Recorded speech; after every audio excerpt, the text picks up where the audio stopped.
Vasculitis is a rare autoimmune disease where the autoimmune system mistakenly attacks healthy blood cells. Vasculitis causes inflammation of the blood vessels, which can inflame or rupture, causing internal bleeding or restricting blood flow to vital organs or tissues. Vasculitis commonly attacks the heart, kidneys, lungs, nerves, or skin, and can even occur in the blood vessels that supply the brain. The cause of vasculitis is largely unknown, and currently there is no cure, so early diagnosis is crucial. In this video, our panelists will explain this condition in more detail and how it has affected them personally.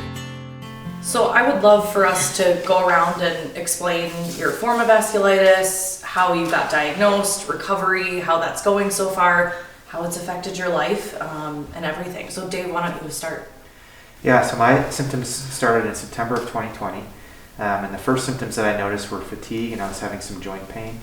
The first time I noticed it, I was running outside in Elm Creek Park, and I was having to stop more often than I usually would. I normally would not have to stop, and I was having to stop every mile or so, which was very unusual.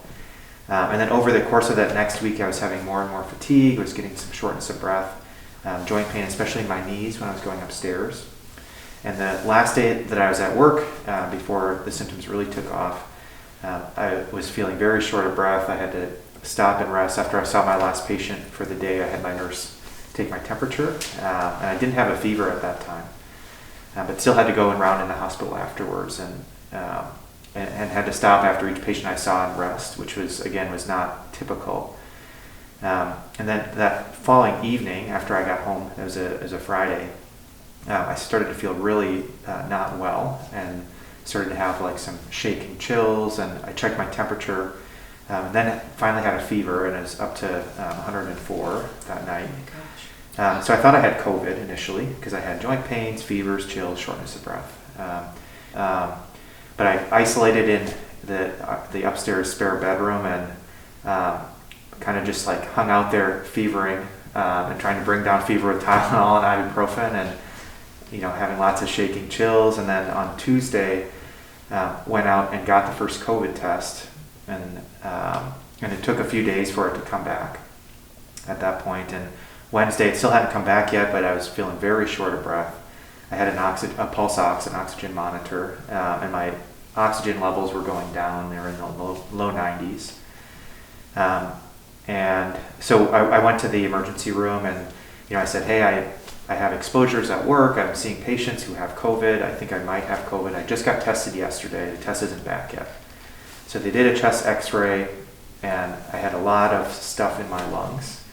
And they said, it's probably COVID pneumonia. You just got tested yesterday. It's not back yet. We're not going to test you again. So I was like, okay. The test came back the following day, and it was negative. And I thought, oh, it's probably wrong. Like, probably have COVID. And then I started to develop worsening pain in my joints, and then I developed a rash that was on my back and buttocks, because I'd been laying in bed for this whole week. And I called a couple of my colleagues, and I said, you know what, something is not right here. And one of my colleagues ordered a more widespread respiratory virus panel, and went in and got that done, and a repeat COVID test, and those came back negative. And I was still having these fevers up to like 104 degrees despite Tylenol and stuff. And then one of my colleagues contacted my primary, who's also in the same group, and he said, like, look, you got to go into the ED in Minneapolis. So I went in, and about the time I was thinking that I had this rash and that things were not really adding up with COVID, but my cognitive abilities were not all the way on top. I was feeling really sick, and but eventually they got me into the hospital. They admitted me, and they were gonna. And I was starting to think, okay, this is really not adding up as COVID. Something else is going on here. And I had a bronchoscopy in the hospital, so they basically put a camera down into my lungs, and they were going to take some samples of some of the fluid that they saw in there. And I remember when I was waiting for the bronchoscopy, they said, okay, we're going to do conscious sedation, so you're going to be kind of out of it. You're probably not going to remember the procedure. And that was the last clear memory I had for some time. and I had some snippets of memory after that. But apparently during this bronchoscopy, things started to bleed and really got out of control. So they brought me up into the ICU. And I do remember them saying to me something along the lines of, we can either intubate you now, we can either put you on a breathing machine now, or we can do it emergently later. Is it okay if we do it now? And I remember giving assent to that. And then the next thing I remember was when I was waking up. So I was intubated and sedated, and I was on the breathing machine for about 10 and a half days. And during that time, I found out later how things had been pretty touch and go for a while. And they ultimately needed to put me onto my stomach, which is called proning, because I was not breathing very well when I was on my back and things. Ultimately did well. They gave me a lot of prednisone and many medications to suppress my immune system. And then when I woke up, I remember I was in the ICU, and there's certainly a lot of confusion and trying to figure out what had happened. And the first night after they extubated me, after they took the breathing tube out, I remember having delirium, so I was very confused and like hearing people talking, and it was very kind of frightening to be in that situation. But then there's this other part of me that's like, I've seen my patients in this, so there's kind of this very weird duality to experience that. And so that night was really hard, but then after that, things have been going well. I was treated initially with some stronger medications than I was on rituximab, and responded very well to rituximab, and I have not had any recurrence of disease since then. So it's been kind of a long and slow recovery process. But things have gone really well, and I'm not quite back up to where I had been previously, but I'm able to exercise again, and I'm doing really well, and I haven't had rituximab now for a little over a year, so I responded really good to treatment.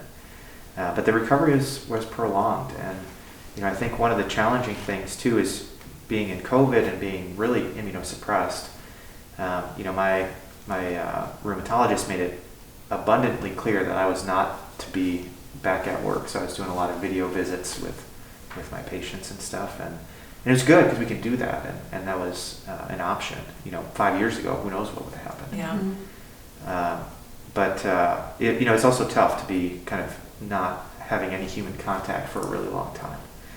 So the recovery, I think, is long, and then I think the other part of it that was hard for me is I was an All-American collegiate athlete, and I was very active, and even like the week before I started feeling sick, like I did a 10K pushing my two daughters who were 2 and 9 months when I went into the hospital at the time in the jogging stroller, so I was very active, and seeing how much that changed has been challenging. So like seeing the difficulty. So I think in addition to the physical aspects of the condition, which are challenging, there's a lot of mental and emotional aspects too. And one of the things that I did have a hard time with was, waking up in the hospital and having gone through all this. And I absolutely recommend therapy for people who have gone through things like this. It certainly benefited me, but even having like these sort of vivid flashbacks and recollections of being in the hospital and feeling like I'm waking up and can't breathe. And so therapy was extremely helpful for me to organize some of these thoughts, and it's treated almost like a PTSD type of a situation. And I found that really, really helpful, and had almost immediate benefits from some of that. So lots of things. But now I'm sitting more than 2 years out, and I think one of the things about going through an experience like this is it definitely gives you a new perspective on things. And I think some of the things that maybe I took for granted, or even the amount where I allocate my time, I think has shifted. So I think even though I wouldn't want anybody to go through this, it has given me, maybe some new perspectives or a silver lining to the experience. I think you have to look at it that way sometimes to get through the next phase. And I think I missed, you were diagnosed while you were in a coma, correct? You came out and they had diagnosed you. Yes, I was definitively diagnosed. Yeah, the labs and stuff came back when I was intubated and sedated. Yeah. So what form of vasculitis do you have? I have granulomatosis with polyangiitis, primarily affecting my lungs. Okay. I guess I would be another candidate as far as crash and burn goes. I'm another crash and burner. So I have CNS vasculitis, so central nervous system vasculitis, and I was, just to kind of fast forward for a second, I was diagnosed over 20 years ago. So I mean, that's 1997 that all happened. And to go back to the symptoms and how this all came about, that's a little bit more difficult question for me because it did affect my brain immediately and solely. So I did not even have anything, through my body. It was really just my brain that was affected. So I'm going to answer that question maybe from two perspectives, like what I remember. And my parents were very, very involved from the get-go. They were just my just wonder. I mean, in terms of gratitude, I can't express enough how much they fought for me, as well as like the medical community. But my perspective, my symptoms were, I literally remember being at work one day and I kept reading the same sentence over and over again, and I was like, I guess I can't read anymore. I don't understand what I'm reading. I kept reading it over and over again, and this just continued to happen. And then I noticed, a couple days later, I just had nausea and a feeling like a kind of a tinny kind of taste in my mouth, and a feeling really strange, odd feeling in my mouth. And I was also tired. So I just decided right then and there I needed to quit my job, and I wrote a 2-sentence resignation letter, which is just not like me. I mean, I should graduate from college and I'm a professional in a good career, and I just basically washed my hands of it and said, I just can't do this anymore. And completely, not like me, I'm also a collegiate athlete and I'm not a quitter, and yet I was just completely down that road. And so I left the job and continued to basically withdraw in my apartment, and my parents were panicking. They thought, this isn't like Chris, she's a go-getter, she's, this is insane. She doesn't, and we don't as a family, quit a job until we have something else lined up, because that's just not how you do things. Sure. And so it was odd for them. At that point in time, my mom was just trying to, get engaged. We are very, do a lot of things together as a family, a lot of family dinners. And so then switching gears, they just noticed that I just became more and more withdrawn. Even like my body language was different. I was not responding. I also had, I'd go from being able to engage with them to having like a blank stare in my eyes, and I would just shift on a dime. And back to, from my perspective, literally one of the last things I remember is I was out running, which I don't know how I don't even remember going out for a run. I remember they had my grandpa staying with me at their house during the day because I was acting so strange. They just wanted somebody to like literally babysit me and watch over me. And this all started in April 1997. This is now like literally a week to a week and a half later. And I went out for this run, and I just remember I kept falling and dragging my hands against the ground, and I got back from the run eventually. I mean, multiple times. I remember feeling like I couldn't, it's so vivid to me this day. And I remember I finally was able to get back to the house. All the skin was like peeled off my hands, and we went to the doctor, and the doctor was like, oh, it's just still bizarre to me. It was just a primary type of visit, but we just couldn't figure it out. And a couple days later, I was down in my room, and I also was they thought I was just depressed, because I was so withdrawn, and it's not like me either. So they were having me see somebody on the side, like a therapist, about the depression. And meanwhile, I was down in my room one day, and I was on some medicine for depression, and they thought I OD'd on the depression medication because I started shaking downstairs, and so they take me to the ER. And when I got there, I had a smaller seizure, and Couldn't find testing, couldn't find anything wrong.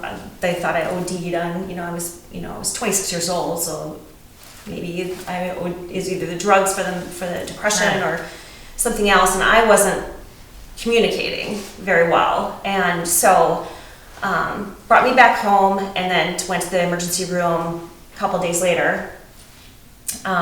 Still couldn't find anything wrong, brought me home, and now this is like week 2, we're going to this day therapy program, and my mom is driving me in the car there, and I got sick and all over myself, and she thought this is insane that a grown woman wouldn't think to like say, hey, pull over, or turn the other way, but I didn't even realize I was getting sick, and I don't remember any of this at this point in time. And we got home, and I laid down, and she told me, I said, can we just rest for a minute? And I'm really tired, and I guess my forehead, got really blotchy and red, and I sat up like crazy, and I wasn't even speaking, like I was speaking in tongues, I wasn't even speaking normal, and then I laid back down, and then I didn't talk. And so she called 911, called my dad, and they took me to the hospital, and at that point in time, they actually, my mom said, she's not going home. This is crazy, she's not going home, so, something's wrong. And so they were sending me up to the neurological unit, and on the way up, I had 3 grand mal seizures. And the nurse said, hey, this is not something, it was up, they're sending me up to the mental health area. And she said, this is not something that is in her mind. She's clearly has a medical situation with the seizures. And so then at that point, I guess that was mid-May-ish. And I didn't leave the hospital until, I don't know, then it took them until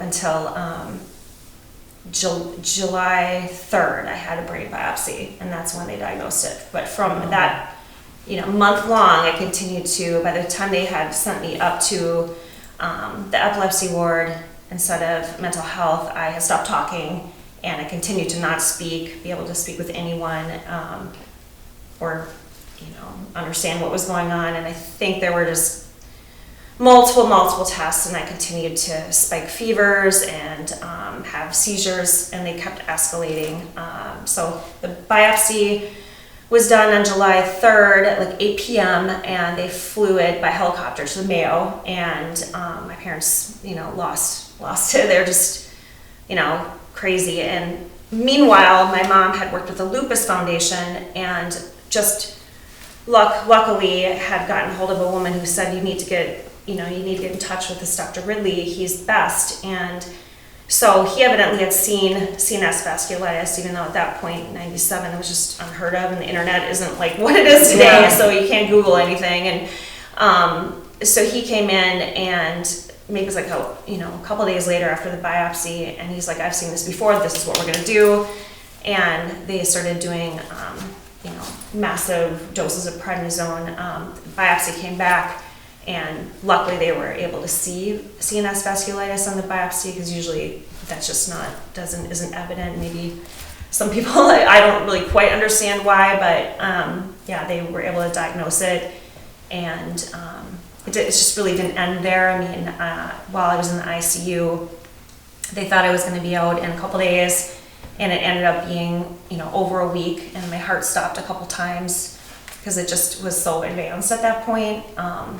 And my breathing was slowing, and I was about to have a pacemaker in, but I spiked a fever, so the pacemaker didn't get put in, and then the fever kind of started to go down, and just a lot of things just culminated. Like, I think the prednisone, for whatever reason, I am really lucky, and my body responded to that, and started to decrease the inflammation in my brain, and start being able to get well and get better slowly but surely. Definitely I agree with Dave that it's, I think there's a lot of mental health aspects that it seems to be that when people ask you about the illness, you defer to talking about, the physical. Yep. But it was a really long road after that, and being an athlete, that was so hard for me to see what happened to, my body, and then you know, when I got out of the hospital, my parents had sold my car because, you know, they didn't think, you know, not that they were, you know, certainly not that they were giving up, but there was nobody paying the car payments, nobody working, so, you know, we can always buy another car and that sort of thing, but it just was very hard at 26 to be all of a sudden going back and living with my parents, because that's what the only option was to do, because I couldn't take care of myself for a while, and I was in occupational therapy, relearning how to add 2 + 2 until the swelling kind of continued to go down, and therapy was a definite help, but even with therapy, it's just a long road, and when people say it takes courage to face your illness, you know, I'm gonna be the first to say it always worked for me to kind of block out anything that was scary or painful, so it took me years to really kind of face it, you know, head on, and you know, just really deal with my own mortality, and that I have to live my life a little bit differently, in order to be like healthy. And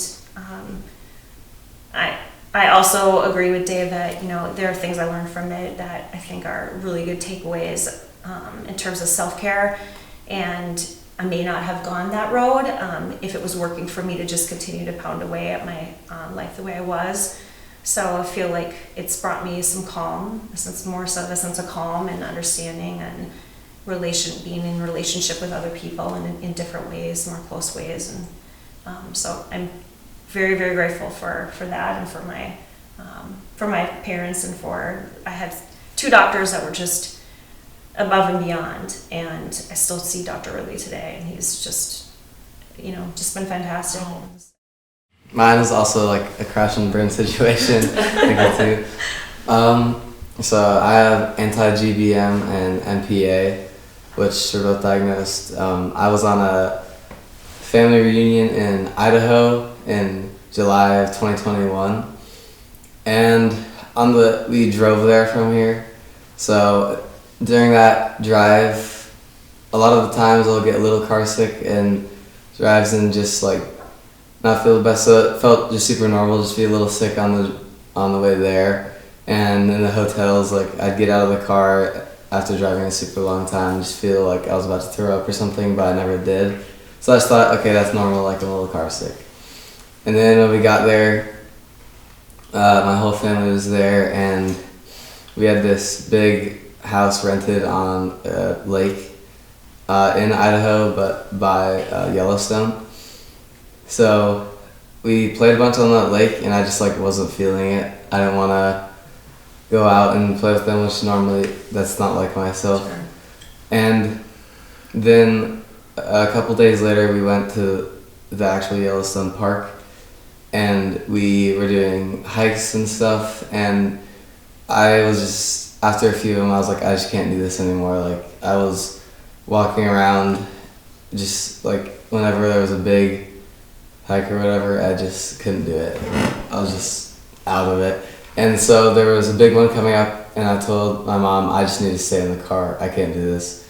And she's like, in her head, she was like, no, he's just being like a teenager, you know, like he could do it, which is pretty valid. I would probably do that. But so I just laid in the car and was just not feeling it. I was just tired, like it was just normal fatigue symptoms. Mm-hmm. They're like, okay, we're going to the ER right away. And in my head, like, I didn't understand what that meant, so I didn't realize how big the situation was. So in my head, ER, I was like, oh, I guess we're going there. Like, I was not expecting that. So on the way there, it was pretty far away from any of them, so it was like an hour, 2 hours-ish. And we got there, and by the time I got there, I was even weaker. So my dad had to put his arm around me to walk into the ER. And I remember sitting in the lobby thinking, like, how serious the situation could end up, but it didn't really hit me. So then we finally got into a room, and they took my pulse ox there again, and it was at 60, so it had been declining super fast. And they immediately, at first they thought it was either a pneumonia or COVID, so that they did the tests for, like, I was like all the way back, and those hurt so bad. But, Up the nose, yeah. Yes. But they did those, and all of those came back negative, and they finally did a chest x-ray, and I still remember like having to be pushed forward because I hardly had the energy to do that, for them to put it behind my back.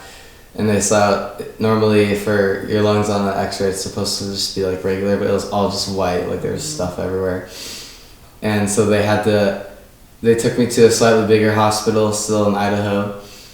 And there, I hardly have any memories of that place. I don't remember going in or out, I just remember the room. And then my mom told me, after I woke up, that we were gonna go on like a flight to Utah, or like a big place. Then all of a sudden I'm being wheeled out and I'm in an ambulance with the firefighters were doing at the time in the ambulance. And I was wheeled out right onto the runway, and I was so confused, like, why didn't we go through security? Like, why? This isn't the airport. And we were wheeled onto this tiny little plane, and it was only like a 30-minute or hour flight. And I hardly remember the flight. I just remember the nurses were amazing, and they were able to comfort me and my mom. Because my dad was going to drive down to Utah a couple days later. So just me and my mom and the nurses on the plane, this tiny plane. And we landed, and it was super dark, and I remember going right out onto the runway and being wheeled straight into the ICU, and right there was like a ton of doctors and specialists all around me just making this huge plan about what they were going to do. And at that point they had figured out that my lungs were bleeding through a bronchoscopy. So I was having pulmonary hemorrhage, and they put me on pressurized oxygen on the actual life flight, and they think that's probably what eventually stopped the bleeding. And so that was a lifesaver, literally. And the ICU nurses were amazing, and they helped to comfort me so much. And then we were moved into a smaller room in the ICU, which was a good sign. I was put on a ton of prednisone also during that. And after a few days in the smaller ICU room, we were able to finally go up to a regular hospital room. But during the ICU, they were able to diagnose me with the vasculitis, and that's when they were able to figure out and start actively treating a ton of, like with the prednisone. And that's what really was able to get me into the non-ICU hospital room. The initial part with the ICU and the ER and all that was only 3 or 4 days. But I had to stay there for the rest of the time because they put a port or like a catheter in my chest to do plasmapheresis because they were worried about my kidneys as well. And so they did that every other day for, I think, 5 times. They didn't want me to fly home because they were worried maybe with the pressure, like they were still worried about my lungs. They had stopped bleeding and my oxygen was back to normal, but everything was just up in the air because it was so new. They're like, okay, we're just gonna have you drive. So the drive home went well, and we finally got home, and that was kind of the initial part. There's obviously still been a huge recovery, and I still had the catheter in for months afterward because they still thought I might have to do plasmapheresis or something like that after, but I never had to. Eventually got it removed. Overall, the experience was like, it was super challenging in the moment. I look back and I think it was a miracle I was able to stay like mentally in it and positive through it. Definitely my parents and my grandpa, who got me diagnosed, also flew down with my brothers during that 17 days. And it also gave me really cool new perspectives, like with having to do plasmapheresis only just a few times and having that pour in. Helped me see like kids who are always on dialysis and stuff. Whenever I had to go into the hospital here to get it cleaned out and the tubes changed, I would see like the same kids on dialysis every time. I was like, it's insane how they can go through that, and they're like the biggest troopers, and it's such a hard thing. And yeah, even a few days of it, like it was super hard, but then they're doing it for their whole lives, waiting for a kidney transplant. And my kidneys I only lost about 20% function, so they're still good, but it just gave me a whole new perspective of people in that situation and how hard it is and how strong they are. I was diagnosed in 2015. I had sinus infections, fluid in my ears, a temperature, a headache for weeks, and I went to family doctors, and they put me on Augmentin once and prednisone once, and then they said go to an ENT. They put tubes in my ears because of the fluid, one right in the office, one on one, and then 2 weeks later I went back because it was closed up, and they put one in the other ear.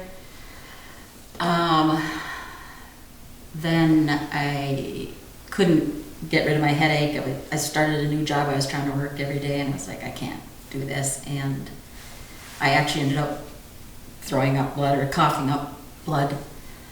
And so we drove to the ER, and I said, well, fix me up. I got to get out of here. And they came in, and first of all, they asked my husband if we had a DNR. And I was like, he said, I'll go home and get it. I'm like, what? And then my sister came, and then we were like, okay, this is fine. And they did, the hospitalist there, which I think had seen a vasculitis case like the week before. Oh, wow. So they did all the tests. I had a kidney biopsy. I had a bronchoscopy, which was grossly bloody on the report. And so my kidneys weren't working. My lungs were full of blood, and my oxygen was like 80 something. So they said, well, you're not going anywhere, and you can go right up to the ICU. So I went up there, and I think I remember most everything, because I was sick, but I mean, I remember people coming in and out, but I also had plasmapheresis 6 times. I was in the ICU 12 days, and I had dialysis 3 times a week for 3 months, and my kidneys actually came back. Oh. So I'm one of those miracle ones that didn't have to get a kidney transplant. But so. And what form do you have? I have GPA too. GPA. Okay. So. And it seems like you caught it so quickly. Well, because I had had my CDC count, or your labs that you do when you go to the doctor, and they're like, my creatinine or my kidney function was like 1.1, which isn't bad. But then when I went to the ER, it was 7 or 8, which just means they weren't working at all. Wow. So it was 1 week. I was typically, something was wrong until kind of the crash and burn thing. Yeah. But I remember, I remember everything, and but when you're in the situation, when you've never heard of it, you don't know what it is. Mm-hmm. I didn't Google it till like 3 months later, and I thought, wow, that was really bad. Now my family's just happy around me. Nothing was going on. So yeah. They did want to put me on a ventilator too, but since I had so many things wrong, I was just saying, you know what, if I do that, I don't want to do that. So all the prednisone, the Cytoxin, the 10 other things, and I had AFib too, so that came up, but that went away. So wow. So yeah. Now I'm healthy. I had 8 Rituxans in 1 year. I had 4. I was diagnosed in September. In October, I had 1 every week, and then they waited 4 months, and then I had 2, and then they waited 4 months, and I had 2, and now I'm actually on no maintenance drugs. Right and in remission. Mm-hmm. Wow. I do not have vasculitis, but my husband, it's so interesting hearing your guys' stories, and it makes me so emotional because he passed from it and had a very similar experience as all of you, and so it's so beautiful. I'm so grateful you guys are all here and made it through. But yeah, so my husband was sick for a few months. We were in and out of specialists. He was getting some labs done. They told him it was pneumonia, it was rheumatoid arthritis, everything under the sun. And so it was just kind of in and out. He ended up getting tubes put in. It was many, many things. I was pregnant at the time, and we had just bought a new house, and he started a new job. So everyone kept saying it's stress and it's fine. He didn't handle stress very well. So, we kind of weren't thinking too much of it. But we bought this new house that has stairs, and his joints were awful. He couldn't walk down the stairs. And so he had just got diagnosed with diabetes, I think, the year before that. And so just kind of wondering what all the things were and not sure. We got some bad news with the pregnancy, and the baby had some health issues. And so the stress, I think, is what brought it on initially. And on a Monday, he started coughing up blood and checked himself into the ER, was transferred via ambulance up to Abbott in Minneapolis.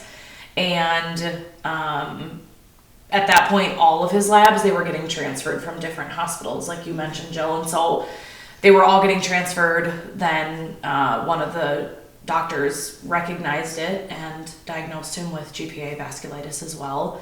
And that was on a Wednesday, and he passed away the next day. So it affected his lungs. I haven't talked to the doctors yet. The doctor offered to spend some time with me, and I haven't taken that road yet. I want to one day, but they said his lungs basically turned into glass and shattered, and there wasn't anything else that they could do. So he passed away. It was June of 2018, so almost 5 years now.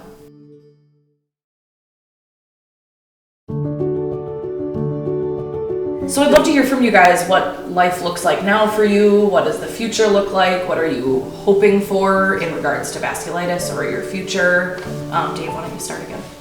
One of the things following my diagnosis of vasculitis was doing a lot of remote work, and I did not mount an immune response to the COVID vaccines. So I ultimately received this other injectable medication called Evusheld, which was being used a lot, although not as much now with the newer variants. But that ultimately allowed me to feel like I had some amount of protection. There were antibodies directed against COVID that you would get injected. And that allowed me to return to work in person with my N95 mask and the face shield and the whole deal. But it was great, and being able to see people again and interact. And one of the reasons that I love my job is being able to talk to people. So being able to see people in person was a big deal, and then gradually have been working my way back up, and I'm up to about 3/4 time now, which has been great. And don't know if I'm going to go back to full time in the foreseeable future, but it just gives me more time with my kids. Yeah. And, in terms of looking forward, I think in hearing everybody's story, I think these types of experiences do give us just a different perspective on how we want to live our lives, and maybe even like a sense of humility that otherwise we might not have had, and that sense of confronting mortality that is not pleasant to learn, but I think it does give a different perspective. So I think that's really what I try to think about, and really try to prioritize what I want to do, and prioritize the time that I get with my kids, and I think that has been a positive impact of this condition. I think it also hopefully makes me a better physician too, and I think being able to tell a patient who's having a hard time, like I know this sucks, like I've been there, and this is really hard, and even to say this is something that helped me to reframe this in my mind. I think sometimes that can be really, really impactful. And, I think one of the things with a lot of conditions that are not as common, like vasculitis, is this sense of isolation. And I think, programs like what we're doing now, and, Vasculitis Foundation and these types of outreach groups, I think are really helpful for people. And just knowing that you're not alone, and what you went through, you're not the only person who's gone through that, I think has been helpful. In terms of looking for the future, I'm hopeful that I won't have a recurrence for the type of vasculitis GPA. For people who have the antibody status that I have, and my demographics being a little bit younger and male, I have a high risk of recurrence. So I think there's always this part in the back of my mind that's like, okay, I have like a cold, but is this a cold or is this something more? Or maybe I exercised a little bit more vigorously and I'm sore. Okay, did I just work out too hard? This feeling I used to embrace, I worked out really hard, I feel great. But now I'm like, well, maybe I pushed it a little too hard. And that affects you mentally, day to day, not knowing what tomorrow will bring. I mean, that is exhausting mentally. Yeah, so. Yeah. And I think that's one of the things, that sense of, your own fragility or your own mortality. But you could also say, I could get in a car accident tomorrow too, right? Yes. It could have nothing to do with vasculitis. And so I think you sort of have this false sense of control over things, and conditions like this maybe make you recognize you don't have that sense of control that you might want. So I'm hopeful it won't have a recurrence. And one of the things that like many of us here, we had prolonged hospital stays, and one of the things that really motivated me was getting out to see my kids. And my daughter's birthday is October 30th. I really wanted to get out of the hospital before her birthday, and I was discharged on the 28th, so I was like really happy for her third birthday. But I want to see my kids grow up.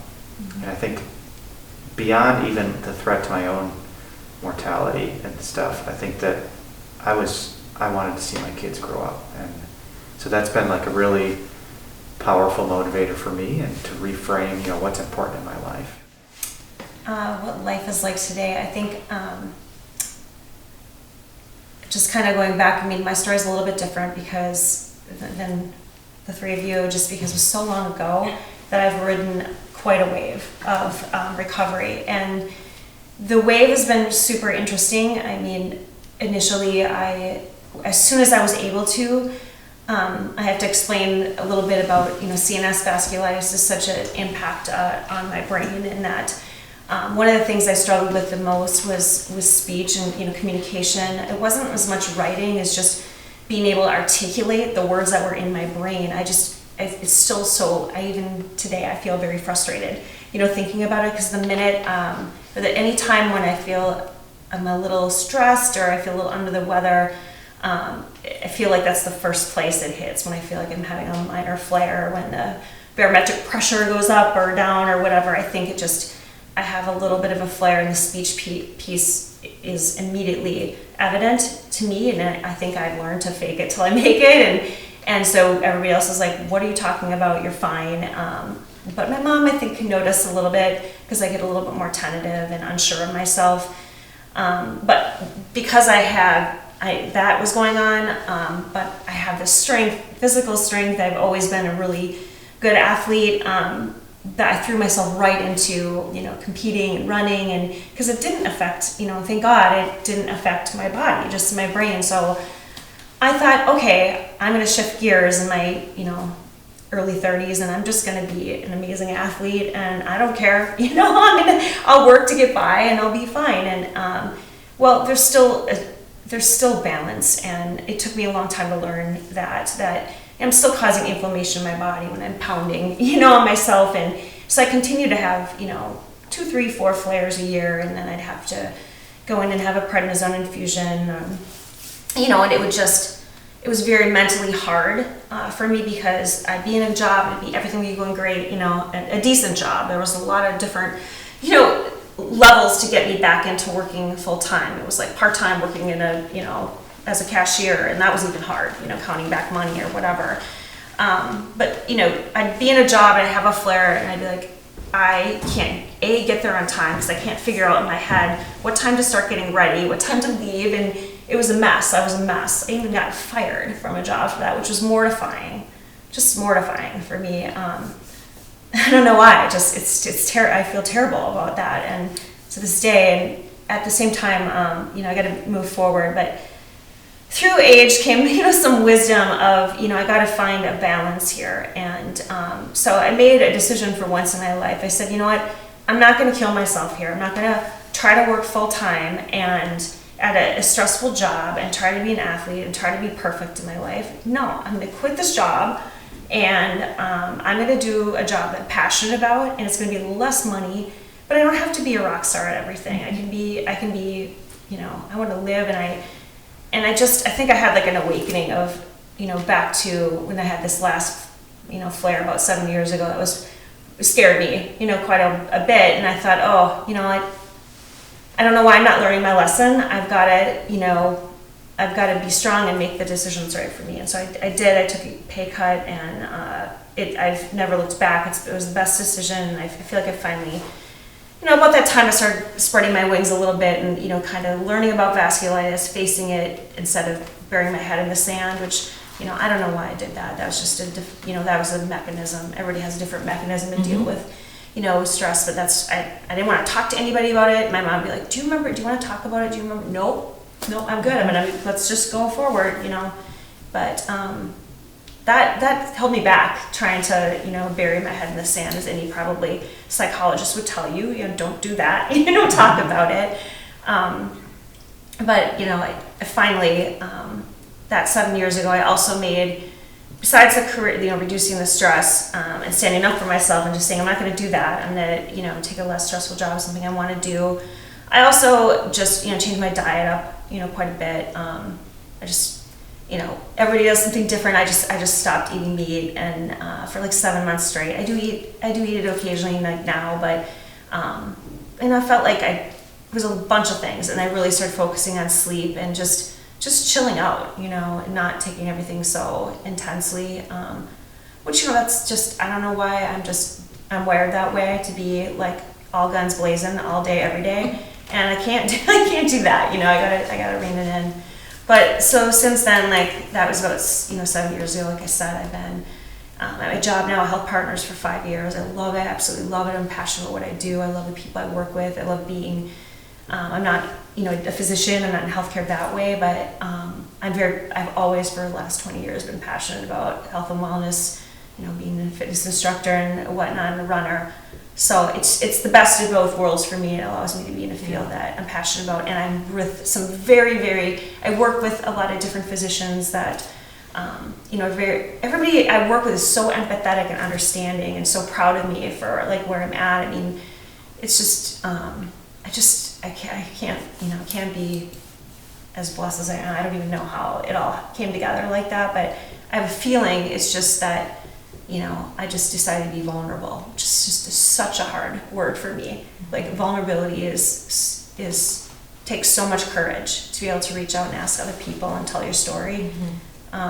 It's like, that's very hard for some people, and for me, it's the hardest thing. I'd rather go run a marathon than tell you my story. Like I just would. And to say I'm not okay. That's to say I'm not okay. I nope, no, thank you all day, every day. I'm good. I gotta work myself. Yep. Like this is like I had to. So stressed about it, like for like 2 weeks. Like it's maybe it doesn't appear that way to people, but it's not my bag at all. But maybe that's the best thing you can do, is just like public speaking, right? You're gonna rip the Band-Aid off and do the things that are the most stressful for you. Right after I got out of the hospital, I was still on a ton of prednisone, and I still had the port in. So the prednisone made me want to eat a bunch. So I got a little overweight in that time, and I was just not in the best mental state after, because again, I couldn't swim in pools or do anything like that with the port in. And my immune system was so compromised. Everybody at school was wearing masks anyway. There was a mandate, which was a miracle, because that made it so I didn't have to do online school, which I did not like at all through COVID. But so I was able to go to school and stuff, but it just didn't feel the same, and I wasn't able to do much activities out of school. And I was originally planning on doing football. I was doing a summer camp, with lifting weights and stuff during the summer before I got hospitalized. And I wasn't able to do that, so that's why I did cross country instead. And I was super slow because I was on all these meds and overweight and all that. So a lot of times I'd just bury my head in the sand and not talk about it much. But then over time I was able to learn that if it wasn't for other people and just the help of the doctors and stuff, but even my friends, like for the homecoming dance or freshman year, none of my friends went. Instead, we all went to my backyard and played football instead, because I couldn't go because of my immune system. So that was super fun just to know that they're there to support me. And over that year, my mental state got so much better.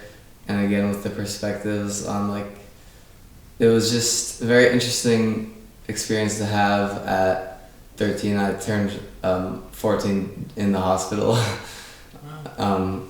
Just to have that adult experience of that really helped me mature a lot and have more grown-up perspectives on things. And through that first freshman year, I was able to grow a lot. And once I got my port removed and stuff, I was able to get in a much better mental state. And then I was diagnosed with ADHD early of 2022, and that trial just felt so much more minuscule than vasculitis, and I feel like if vasculitis hadn't happened, then that would have felt like such a bigger mountain to climb. But I had already had all this experience with getting through these challenges like that it was, I still like, have to this is live nothing. with it. Yeah, I got it was this. just like, yeah, Good for you. it was just like I can just get through this, like, and I know I have my support with my family and friends, and yeah,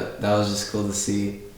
And through this sophomore year, life has been so much better, and I've been able to talk openly about it with my friends. They all know about it instead of burying my head in the sand. And as of right now, I'm in remission, and I haven't had any flare-ups since the original. And yeah, I've been on rituximab and stuff to keep it at bay, and some just meds overall. And it doesn't affect my daily life very much. Like, it's always something to think about in my head. But again, it's helped me think, like, if I get like a bad grade in the test or something, like, it's not the end of the world. Like, there's much bigger things out there that are way worse, and no matter what happens, I know I can get through it, and that I just need to be here for the time that I have. Like, this is gonna be my only sophomore year I ever have of high school, so I need to take advantage while I can and have fun while I'm at it. And yeah, this year and everything has just gotten so much better slowly, and my mental state has been so much better, and yeah, I'm in remission. I have done a few therapy appointments, and that's helped a lot. Good. And I think just doing that at a young age and starting is, again, helping with my adult perspective on things. And yeah, for the future, I'm hoping there's no relapses, and that eventually, since I'm so young, I hopefully have a lot of years ahead of me for a cure to possibly be made, or just better treatment overall. So yeah, so that's about it. Well, it's a blessing to start therapy at a young age, because life is hard for anybody, much less someone with a life-threatening medical condition or any medical condition. And so it's so nice you're doing that. Has it made you want to do anything in the medical field as you get older? Have you thought about what you want to do when you grow up? Yeah, so right now I'm taking an AP Bio class, actually, and a lot of the terms my teacher uses, I'll just know what they are just because of the whole hospital experience. Yeah. So it has kind of sparked an interest in that, and seeing so many different doctors and how cool they've been and how much they've helped, it's definitely sparked an interest in medical career or something to do with that. So yeah. Love it. That's great. In May of 2022, BHVC, the Brett Hack Vasculitis Charities, me and my mom helped organize a fundraiser fun run with them. It was just at a park close to our house, and I invited a bunch of my friends to go, not thinking that they'd like turn out, because it was just kind of this random thing. But they all went, and a ton of my friends went, and it was a super fun experience. And I was able to do a little speech there too, and talk to them about what vasculitis was. And now a bunch of my friends and a bunch of people have a lot of more awareness for it. And just having that fun experience with the charity and being able to raise money and awareness for vasculitis was a really cool experience. Jill, do you want to share for you? All of them, I've done the therapy too. Because when you come out of it, you're like, what happened? I can't even, decipher what went on. So then I was right away signed up for that too. Went like 6 sessions, and that really helped. As far as now, I did a lot of holistic type things. I go to the chiropractor, I do craniosacral, I do all sorts of massage therapy, I did yoga, meditation, all those things too, and medical treatment to get healthier and to figure out what I'm going to do.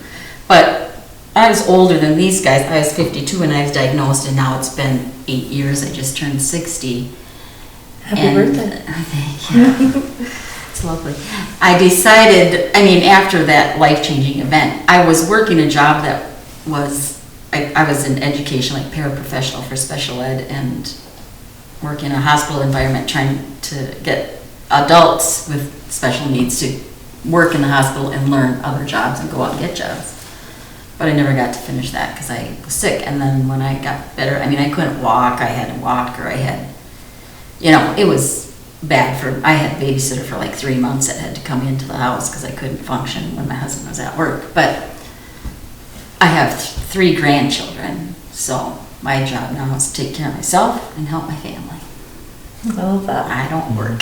And be here for them. And do yoga and do whatever. Yes. And I'm lucky that I can do that because my husband has always supported our family. Yeah. And I was home with our children when they were little, and then I worked when they were bigger. But I'm lucky that I can do that. But my main job is taking care of my health and my family.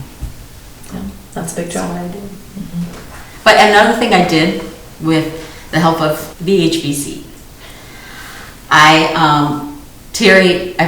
met Terry in Chicago at a symposium, and then she connected me with John, another person with vasculitis, and I had been talking about starting a support group, and so had John. So John and I got together and we started the River Valley Vasculitis Support Group. And that has been going for over 3 years. We started in person and moved to Zoom. But that's really helped me and a lot of other people, because it's like, can I just talk to somebody that has the same issues? Understands what you're Right. going through. Yeah. Right. And so that's a monthly meeting, so that's great. Yeah, that is great. Great, thank you for sharing.